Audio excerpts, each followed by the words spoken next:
I'm Alessandra Barrett, Senior Content Editor for JOC. I'm at our Inland Distribution Conference in Memphis, and I'm joined by Brian Friesen, Manager of Marketing and Trade Development for the Port of Prince Rupert. Thanks for joining me today, Brian. Thanks, Ali. Prince Rupert has had another year of double-digit growth in intermodal. Is there a significant factor to the success? Yeah, I think there are probably several. I mean, one, we've performed extremely well, and so the shippers that have used Prince Rupert have ramped up volume slowly over time.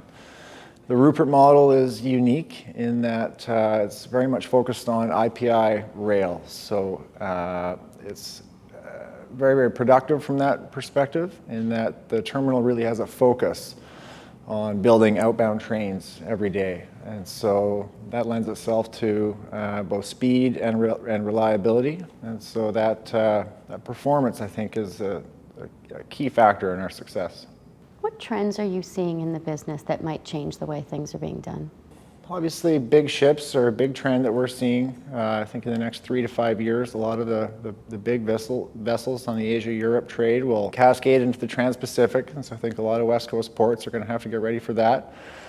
It's one area that Rupert stands out with, the deepest harbor in North America and a relatively modern terminal, and some new cranes on their way with our expansion project. I think we'll be able to accommodate those big vessels, so that's one major trend.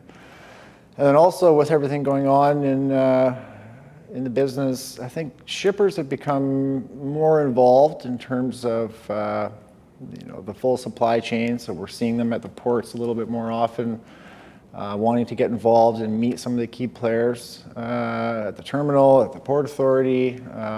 So that's another trend that I think people are reacting to. As part of your growth, the port has expansions underway and has added new services. Can you speak to that a little bit? DP World is our new terminal operator in Prince Rupert.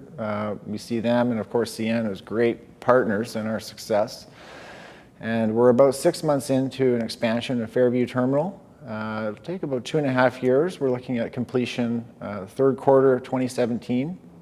Should bring capacity up to in excess of 1.35 million TEUs. So we're adding a second berth, expanding the footprint a little bit, densifying the on-dock rail. And so adding capacity in Prince Rupert, I think, is going to be something that a lot of people are excited about, and I know we certainly are. And then just last week, we had the first call from the 2M Alliance, so both Maersk and MSC. We have a weekly service in there just starting last week. So again, something we're very excited about in terms of expanded reach in Asia, more market reach too from a shipper perspective. Yeah, so we're all very, very excited in Prince Rupert. There's a lot going on, and it's a real success story. Well, thanks, Brian. It's always great to speak with you. Thank you, Ali. I've been speaking with Brian Friesen, Manager of Marketing and Trade Development for the Port of Prince Rupert.